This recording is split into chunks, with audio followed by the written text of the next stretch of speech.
Welcome back. You watch Morning Live. It aims to foster a love and support for live music in communities, as well as anchor small and medium-sized venues in urban and rural Gauteng, KwaZulu-Natal, and the Western Cape. That's the performance by jazz saxophonist, composer, scholar, activist, Professor Salim Washington, taking place at the Jazzy Rainbow on the 23rd of September.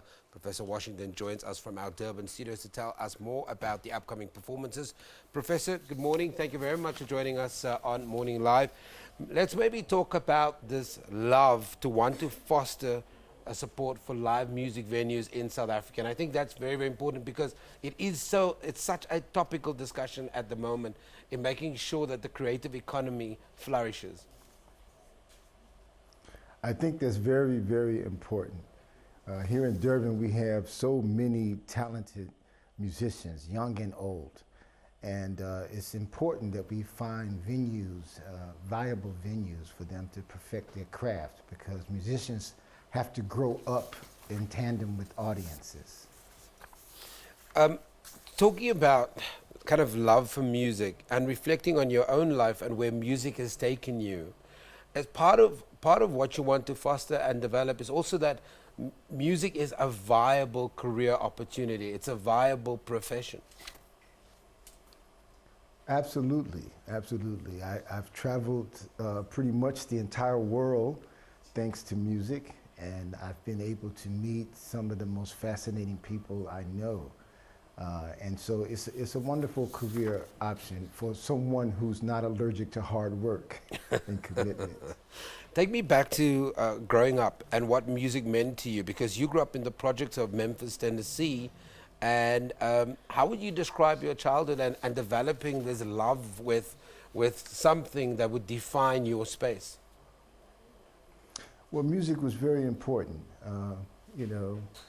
In Memphis, where I was born, which was a musical city, and then my family moved to Detroit, which was also a very musical city within the States. And I guess there were two things. One was the church. I grew up in the Pentecostal church, where music is the kind of central focus of spiritual medium.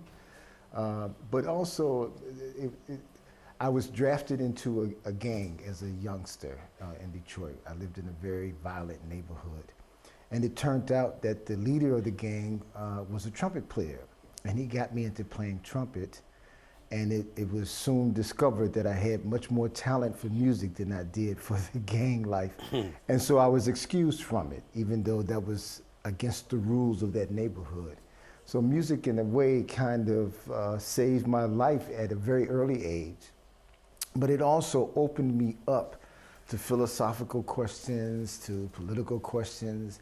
It led me into social activism and political activism, and just a deep kind of inquiry into my own soul and the soul of the nations in which I've been interacting.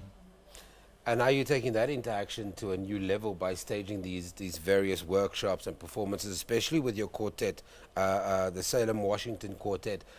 Talk to me about, you wear so many different hats, but the art of still playing live, the art of still entertaining, where does that sit within the many hats that you wear? Well, I think it's central. I don't know if we can discuss questions of epistemology and so forth, but it's who I am, and it's the way in which we are able to touch the face of God. And my belief is that our spiritual maturation happens in community. It has to be people-centered. And so this whole notion of Ubuntu, for instance, is something that music can permeate. And so whether I'm a scholar or an educator or an activist or a father or a brother or son, I'm learning things through music about how to better myself, how to present things in ways that are useful to people. And so I can't imagine my life without being a performer. It's the one place where I can let go of my ego to some extent and to be a vessel. And so that is what we aim for in performance is to transcend the limitations of our own personal being. Is that what you're going to be doing next week on Friday? Are you going to be able to transcend? Absolutely, absolutely. Thanks to the SA concerts, I've been able to assemble some great musicians.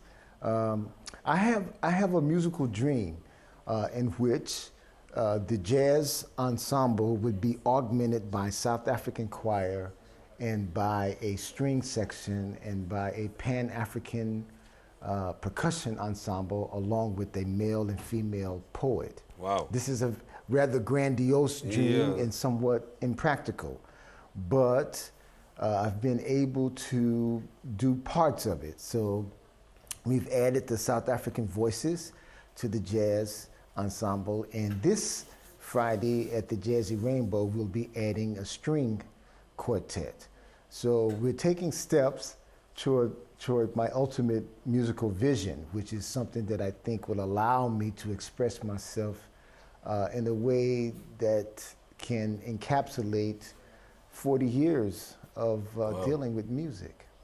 My final question, and I've got to ask you to wrap it in 20 seconds. In 2013, when you became a full-time professor at the Department of UKZN, you said, "This feels like home. This is home. I am home." Are you home now? I am definitely home. I've been wanting to be in South Africa for many decades, and for various reasons, this is the most perfect time for me to be here. And it is a wonderful place which could be made into a paradise with a few important changes that are possible. And I want to be useful in the building of this new and beautiful country. It is home. Professor, from your lips to God's ears, thank you very much for joining us from our Durban studio, talking to us about his upcoming performances. That, of course, jazz saxophonist, composer, scholar, activist, Professor Salim Washington, speaking to us about his upcoming performance at Durban's longest-running jazz lounge. Can you believe it? The Jazzy Rainbow. That's Friday, the 23rd of September. You can also Google the details if you want.